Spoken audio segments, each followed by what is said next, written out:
I'm in love with Jeremy. And I think that he's in love with me. But then why did he walk out on you? That's what I'm going to find out, Mother, and until I do, I really cannot think of anything else, much less run this magazine. Look, you're going to go halfway around the world looking for a man. Don't you know that you could get terribly hurt? I'm not a little girl anymore, Mother. I know what I want. If I can't have it, okay, then I have to accept it. But I cannot spend the rest of my life wondering.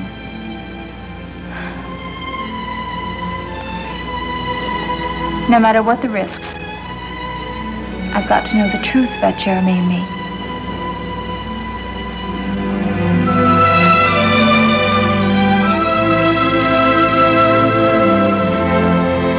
I think you should know. I cannot stand it when I see you're being taken advantage of. What on earth are you talking about? Well, this afternoon I was doing some research at the track. Research? At the racetrack? Yes, for my new sociology course. We were studying the various levels of society who were attracted to the sport of kings. Anyway, there was Benjamin. Oh, no. Oh, don't tell me he's gone back to gambling. Yes, I'm afraid so. And what a pathetic sight it was. Well, what did you say to him? Well, I didn't say anything to him.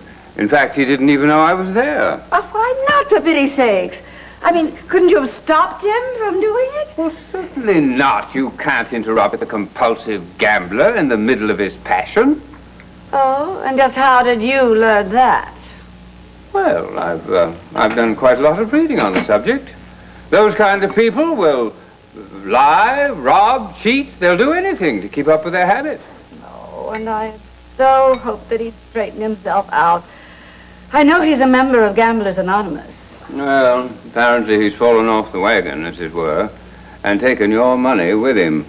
Didn't you loan him a large sum to cover that air conditioning expense over at his place? Yes, but that was quite a long time ago. Well, I bet he's gone through most of it by now. Wait a minute. Brooke gave him $1,000 this morning.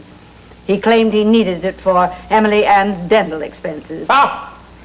I think it's time that you tell him that you've had it with his stealing. I mean, he borrows money from you under false pretenses, and it's absurd. You don't loan a man money to go out and play the ponies. Oh, much as it pains me to say so, I'm afraid I have to agree with you. You're absolutely right. We need to go over there this minute.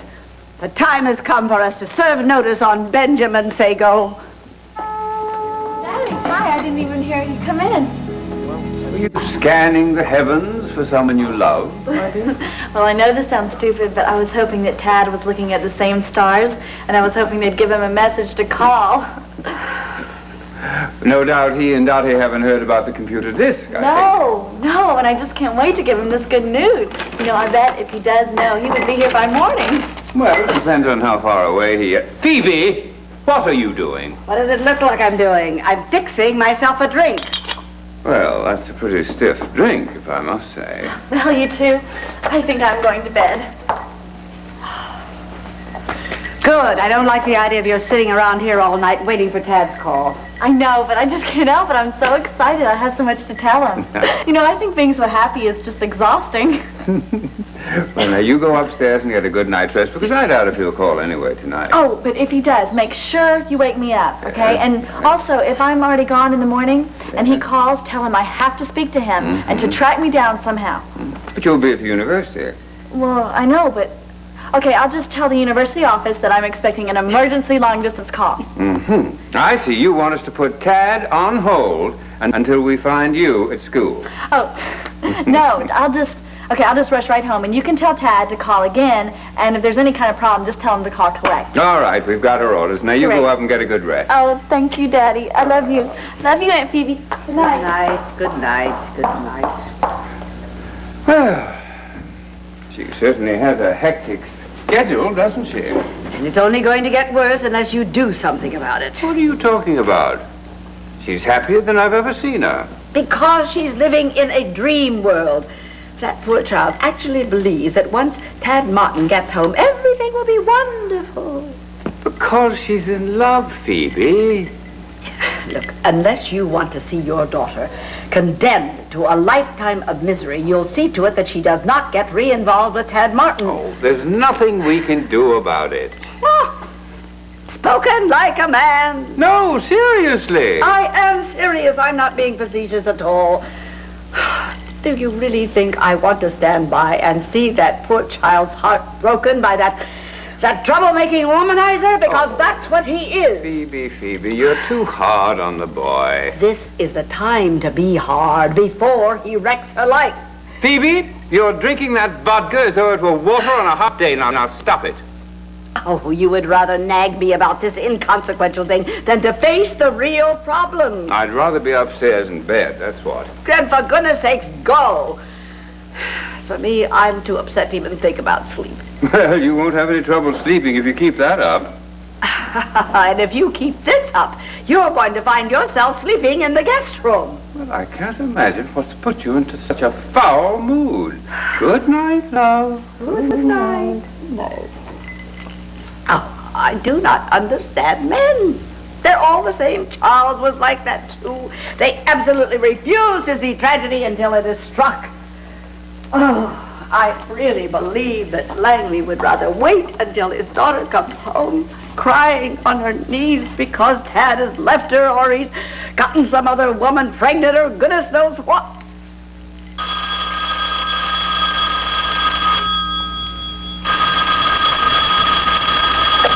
Hello. Mrs. Wallingford? Who is this? Hello, Mrs. Wallingford. This is Tad Martin. Could I please speak to Hillary? Tired for the night. Mrs. Wallingford, look, it's really kind of important that I talk to her. I just had a very Tad, I'm not at all interested in your escapades. I'm sure you're not, Mrs. Wallingford, but you see, I would be equally sure that Hillary would be. Why? Do you really think your involvement with gangsters and call girls is all that exciting? Well, it's not. In fact, it is downright disgusting. Mrs. Wallingford, I didn't ask for this to happen. On the contrary, young man, you do nothing but invite trouble. Not only that, now poor Hillary was harassed by that mobster, Barton Crane. When? When did it happen? Is she all right? It happened this morning, and she's all right, no thanks to you. Look, Mrs. Wallingford, you've got to believe me. I love Hillary more than I love my own life. Now, may I please speak with her? You don't even know the meaning of the word love. If you love someone, you cherish them, you do what is best for them. But I do. If you really loved Hillary, if you cared anything about her, you would stay as far away from her as possible. How can you say that?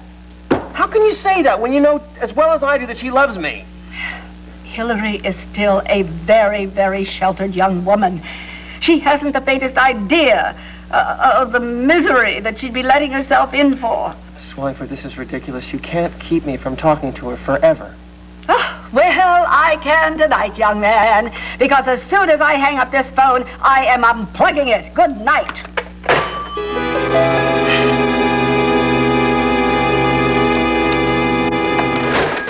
Over here to meet with me. That's Oh, it was really... no trouble at all, Mr. Cortlandt, now that my sister is recovered. Oh, yes. Has she really recovered? She's up and about and all My goodness, yes, you should have seen her last night. My goodness, was she in charge. She took me to the old mill No, for dinner. really? And then she took me to the symphony in Langley. Oh, well, that Yes. really sounds as though she's ready to kick up her heels, doesn't it? Yes, Olive is not one to be an invalid.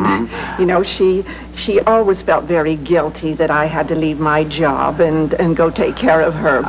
But that's why we were celebrating last night. But to celebrate, what was that, Oh, well, I'm going back to my job on Oh, Monday. yes, of course. That's exactly what I wanted to talk to you about. Oh. Won't you please sit Oh, down? yes, thank you. Would you care for some coffee? Oh, no, thank you. I've had my limit. Oh, yes, I see. What was it you wanted to talk to me about, Mr. Well, you Cortlandt? see, first of all, I wanted to take you into my confidence. I don't want any of this to get any further than this room, so can I count on you for that? Oh, well, of course. Oh, good. Well, the reason I have to be so careful is because I really don't want to cause any hurt feelings, and we're dealing with a very sensitive young lady. A young lady? Who? Sandy. Sandy Turner? Oh, the young lady who is my temporary replacement right now. Right. Mm-hmm. Yes, well, she does seem like a very sweet girl. Mm-hmm. Of course, I've only talked to her on the telephone. Yeah, well, she is a friend of my wife's. And, well, actually, that's partly how she got the job. Oh, I understood from Dr. Warner that it was Brooke English's recommendation. Yes, Brooke and Daisy. You see, they knew each other at Covington Prison. Prison?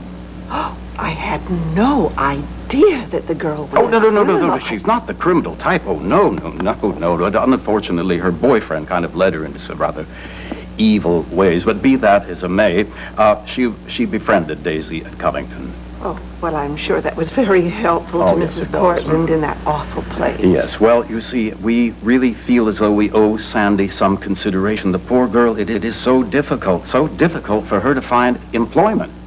Yes, well, she did tell me that she was not a professional worker. She had never worked with children or done any housekeeping before. But I am certain that Dr. Warner will give her the best of references. Oh, yes, of course he will. But you see, she is looking for other types of work.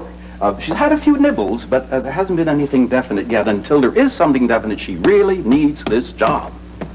Oh, but Mr. Cortland, Dr. Warner and I had a very specific arrangement. Oh, we can't wait to have you back. We want to have you back. That's why I want to pay your salary until such time as you are able to resume your duties. Oh, no, Mr. Cortland, I could not take money for doing Oh, nothing. no, I didn't mean that. No, I'll be paying you just kind of, well, stand by, so you'll be ready to come back immediately the minute we lose Sandy. Well, goodness knows how long it will take for her to find the kind of job she Well, wants. she confided in Daisy that she hopes, well, at least by Thanksgiving, to be in an office where she can meet a lot of men. Oh, yes, I do understand. It's very hard on a single girl to be tied down to a little boy in a house. Yes, and you until know. she finds a job, well, this is her only means of support, you know. Of course, she would not take charity. Oh, no.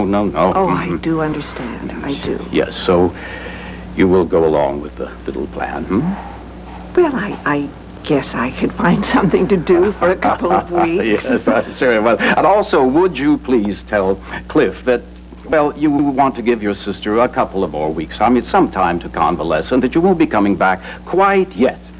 I don't understand. Why should I lie? Well, because if Sandy knew that you were ready to come back, she'd never stay. No.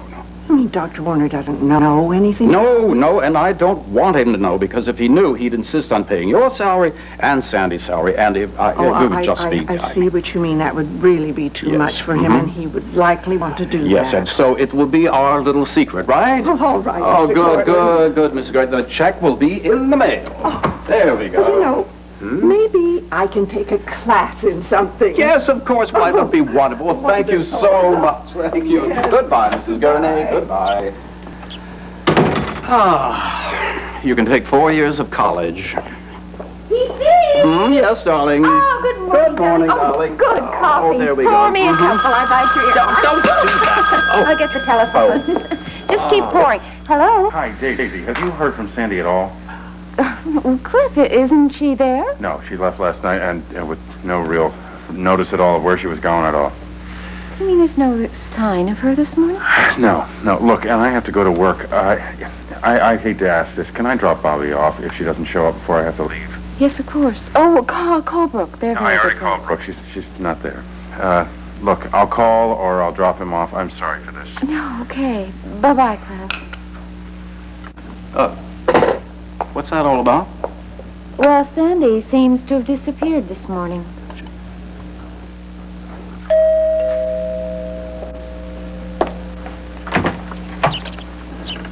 Sandy, look. Before you say anything, there's something you've got to know.